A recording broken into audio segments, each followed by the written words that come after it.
We're going to be talking about him taking part of the Experience Hendrix tour. I also want to talk to him about the 35th anniversary of Megadeth, As Old as Me. Hey, Dave. What an honor it is to talk to you. Welcome to the show. Thanks, Brandon. How are you? I'm doing well because I'm talking to somebody who I respect very much and look up to, and I'm wondering if that's the feeling you got when you were asked to participate in this Experience Hendrix tour. Was Jimi, am I wrong in assuming that Jimi was a big influence on you? Because this is a big deal. It's not just playing Jimi's music live, but there's a lot of great guitarists such as yourself also contributing, like Zakk Wylde. Well, this thing came about really in a unique way. I didn't know anything about it, and my management had asked me, and I said, I don't know any Hendrix. I honestly don't. And I had never learned any Hendrix growing up. I remember one time I was playing music with two guys before my band Panic, the band before Metallica, had formed. And we played Fire like 2 times. So, and once I had to learn the song, I realized how awful I was playing it. But I've never learned this stuff. And the crazy thing was 2 records ago on Super Collider, we got this song called "Don't Turn Your Back" on a friend, which was a double entendre, meaning don't turn your back on a friend when they need help, but also don't turn your back because this friend may stab you, kind of a thing. And the beginning of the song, I wanted it to be kind of real, kind of sad. And I had Chris Broderick, who is a really great player, do this little blues part, kind of like, I guess it's kind of like the song Little Wing that Jimi has. And then he does it again at the very end of the song when the song climaxes, but that's about it. I've never learned, never known, and going back and learning this stuff now, it's been so rewarding. I don't know if it's going to influence a new record or not, but boy, it's been great fun. See, that's just fascinating because, it's hard to argue that amongst the community of, guitarists that Jimi is looked to as a god, but a lot of people may say the same thing about you, a guitar god, a heavy metal god. Is that something at this point in your career, maybe something you embrace? How do you look upon people talking about you in that way? Well, I don't fancy being called a god. That makes me uncomfortable because I'm just a guy. I'm just a guy. But I love my job, and I take pride at being good at it. But I also know that there's guys that are so much better than me. When you think about just the one guy you mentioned, you skipped so many. Of course, you probably don't know all the guys that are or have been out on this thing, but Zakk, for example, Zack's an amazing guitar player. But then who else is there? Eric Johnson, one of my personal favorites. Joe Satriani, one of the best in the world. Got Dweezil Zappa, who is probably, to me, the biggest surprise. Great guitar player and a sweetheart of a guy. He's been helping me with my sound. And I went to the show the other day, and Dweezil's working on my amp, and Eric Johnson's playing my guitar, and I'm thinking, man, I died and went to heaven. Look at this. That's funny, and that's just surreal that someone like you, who's been doing this for 35 years, can still be wowed. I want to talk about the anniversary of Megadeth, but I'd be remiss if I didn't talk about Slash as we're on the subject of guitarists. Now, I know you're good friends with Slash. Is it true that he once tried out for Megadeth because of the friendship and idolizing his work? Idolize him? Is that what you said? That I idolize Slash? Well, not idolize, that you're friends with and admire his work.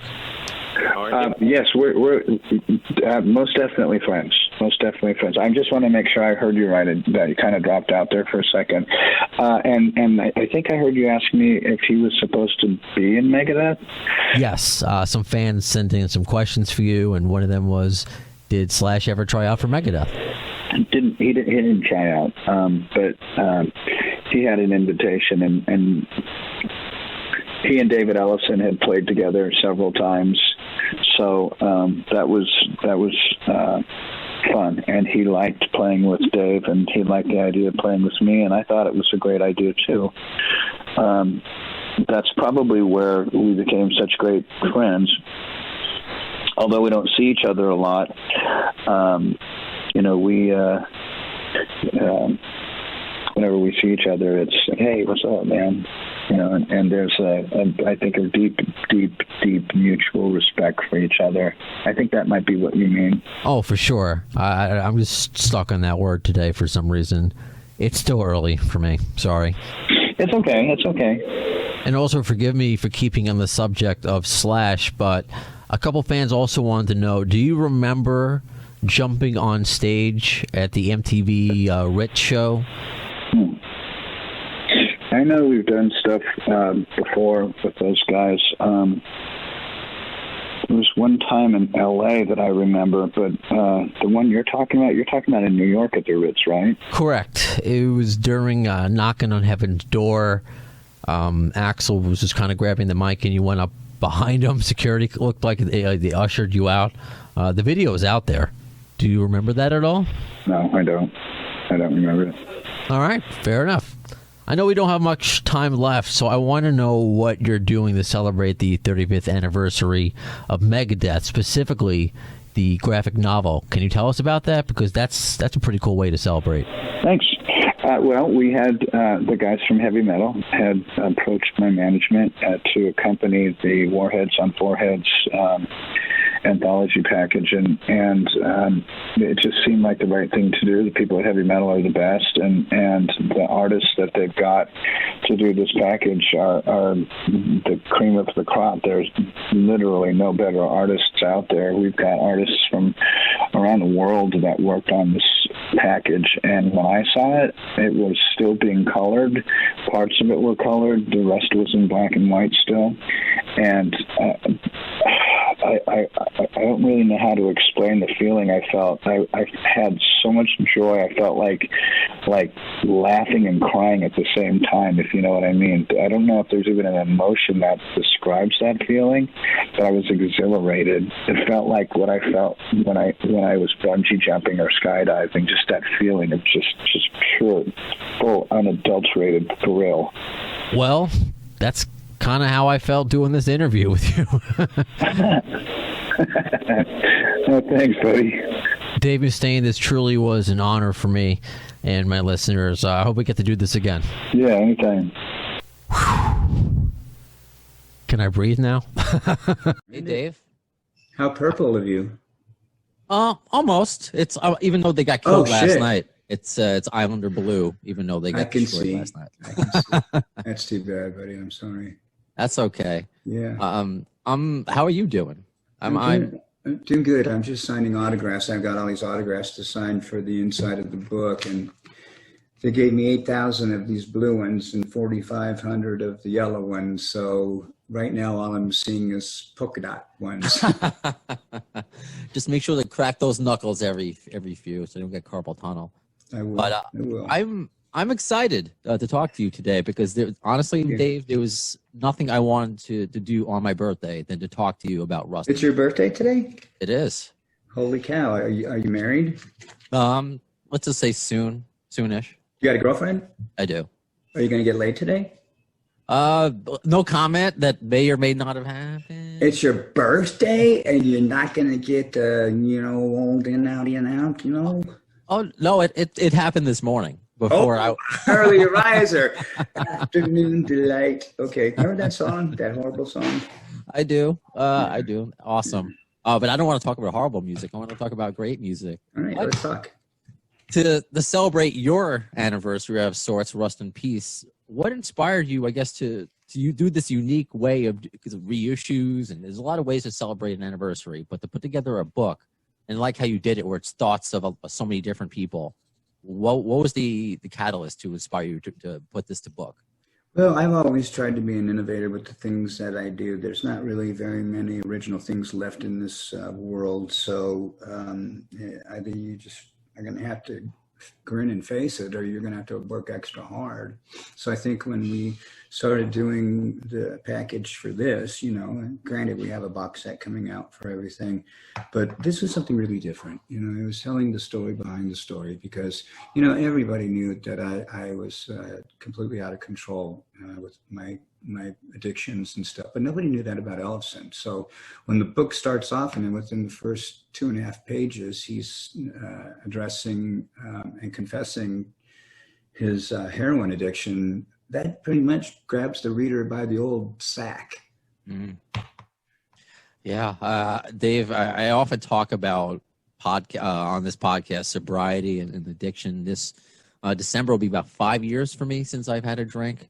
And I've had Dave on the show before, and he's a wonderful guy. And I'm glad to see him and you come out the other side.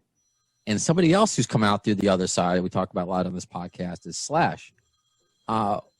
If you need to get that, I understand. I don't know if the president's calling you. No, we talked this morning while you were doing your life. Right on. What made you want to have Slash write the forward? I guess because I'm sure there's a lot of people that were inspired by you. Or I think anybody would have wanted to have Slash write it, but the thing is, it actually was part of an interview that he did with somebody else, and was part of our team. And they said that it was just a really great thing that Slash had been talking about you, and why don't you use that? And when I read it, I was just gloating. It was just great. It's great to have people say nice stuff about you like that, but guys that you really look up to, not just because they're successful, because, I'm successful too, but we were close. We spent a lot of time together. David spent more time with Slash than I did, but I think that we had that guitar player bond. Right on.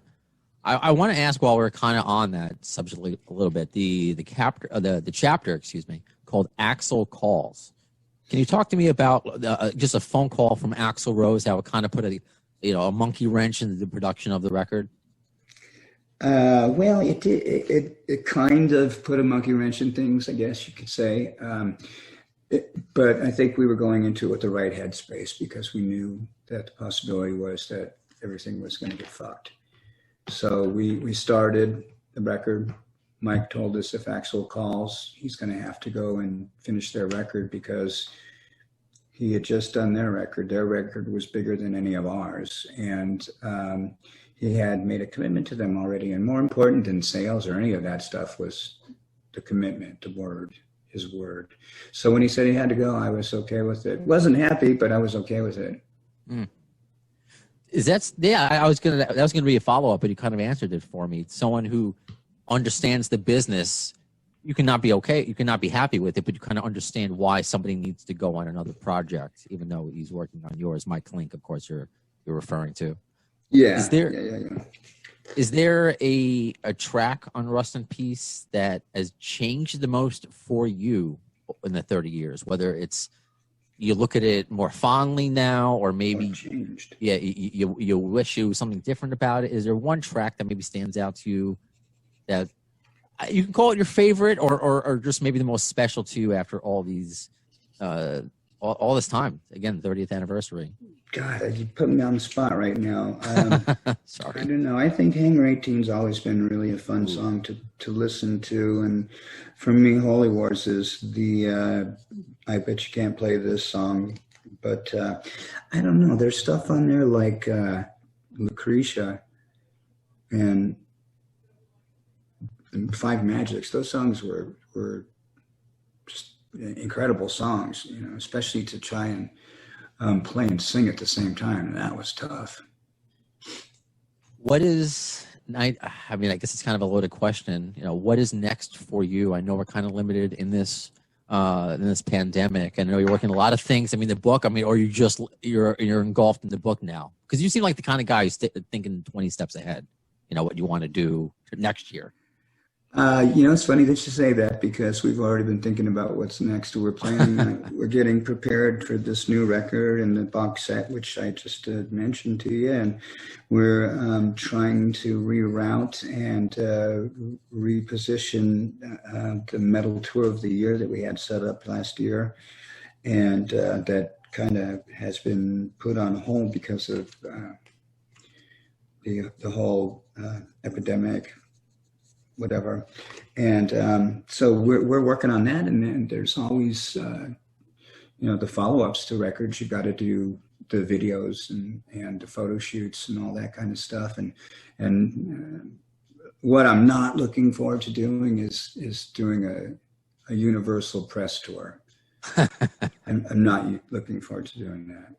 That's I know this was that's why I appreciate your time today. You did a lot of interviews today. You're obviously multitasking by signing autographs. You're a man of the people, Dave Mustaine. You've given the world so much as it is. I've been playing your music since I've cracked a mic on the radio. So it's an honor to have you on the show again. You probably don't remember me because last time I was so nervous to talk to you. I got stuck. Speaking of Slash, I got stuck in the word idolize, and it made it sound like I was saying, do you idolize Slash? Like Slash was above you. I was laughing. You were like, did you just say do I idolize Slash?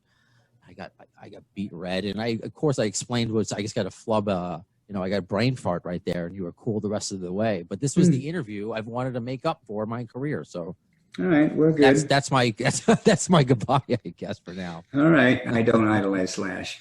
I know. I love Slash. A mutual respect, and I couldn't think of that term, so I got stuck in idolize because I was so nervous talking to you. So I think the fact that you're signing autographs right now is making me feel a little bit more at ease. Yeah, don't worry about it. I think it sounds better to say you love someone than you idolize them. We're not supposed to have any. Of course, absolutely. Stuff like that.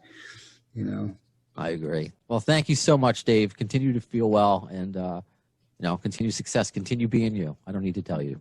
Thanks, B. Thanks, Dave. Cool Les Paul picture behind you, by the way, too. Oh, yeah. Speaking of Slash. See you later, pal. Thank you.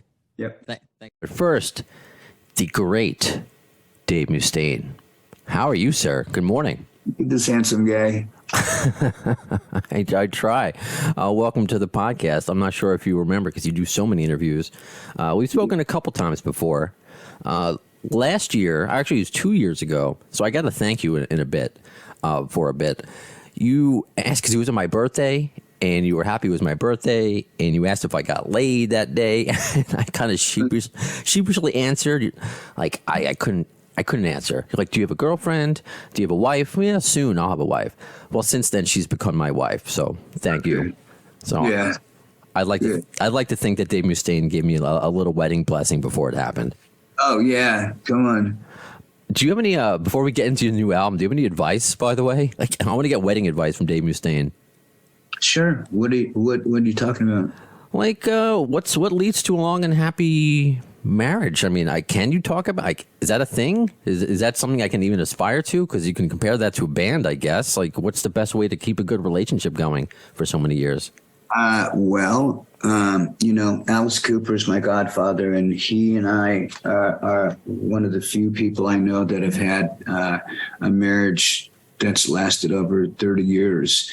And one of the things that I learned early on was to, depending on what, this is a really important one. Whenever you get yourself into a bind, you're going to want to go to your wife and say, you know what, honey, I've been thinking, and you're probably right. And I'm going to try harder next time. And you know what she's going to hear? He loves me. He respects me. He recognizes that he's imperfect, and he's going to try harder, and I love him. Now, the other thing that's important to do, too, is at night when you go to sleep, no matter what, bro, no matter what, you have to say, I love you, and kiss them goodnight, even if you want to put the pillow over their face.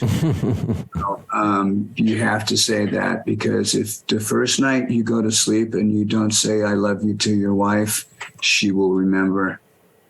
Look at that. And we do that every single night. So thank you, Dave Mustaine. Wow. Never thought I would get marriage advice, and good one. A good advice from Dave. That being said, obviously the other successful relationship you've had is with Megadeth. 16th album. coming out. The Sick, the Dying, and the Dead coming out September 2nd. Now, last time we spoke, you were working on a book. So I guess I want to know, when did this idea for a new album come about, and where do you start? Does it start from a song? Does it start with a concept? Does it start with music, lyrics? Like, how do you first attack a new album?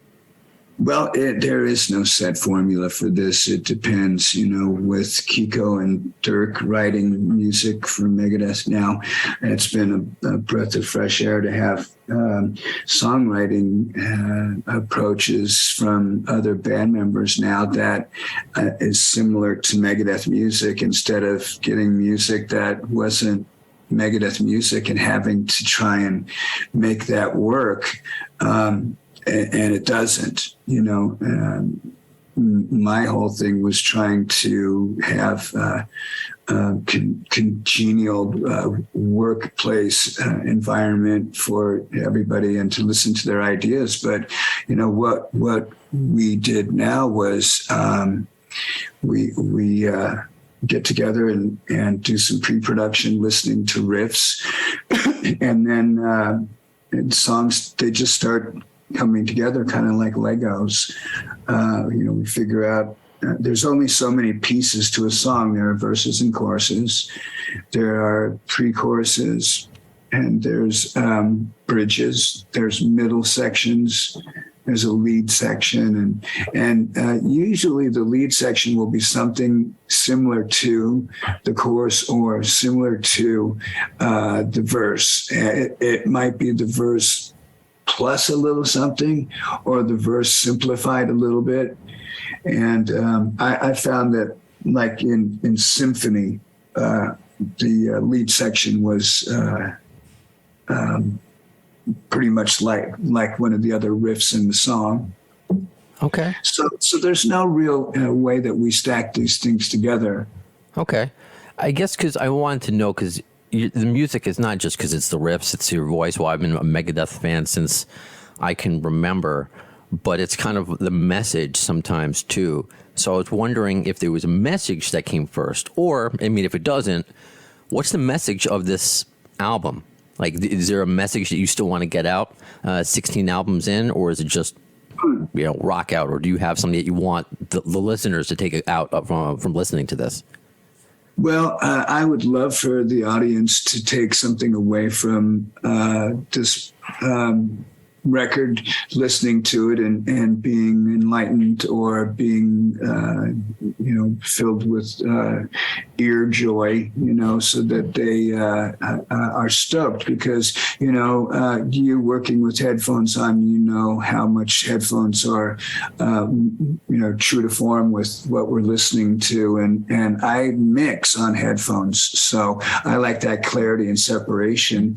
Not everybody's going to have a $40,000 set of speakers for them to listen to their new Megadeth record on. So you got to listen on all kinds of different systems to find out what works. These guys did really good, and I'm excited to see what is going to happen on the next record. We're not quite ready to start doing pre-production for the next record yet, but I can tell you one thing is for sure. Whatever we do start working, whenever that is, it's going to be pretty exciting.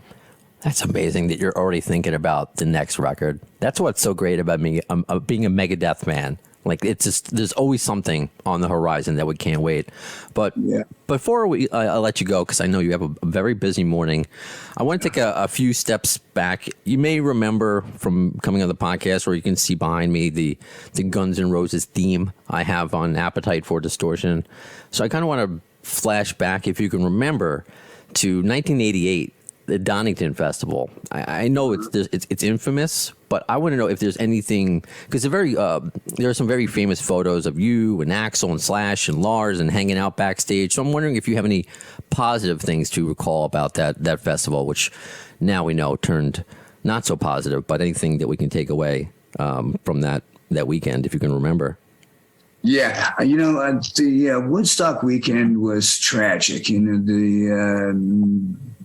The stuff that Mr. Durst had done, and the fact that water there had gone from a couple bucks the first day until the last day where everything was $12 a bottle. Yeah, I watched that documentary. Terrible. The way they treated the kids. I watched that documentary, Woodstock '99. The way they treated the kids was terrible.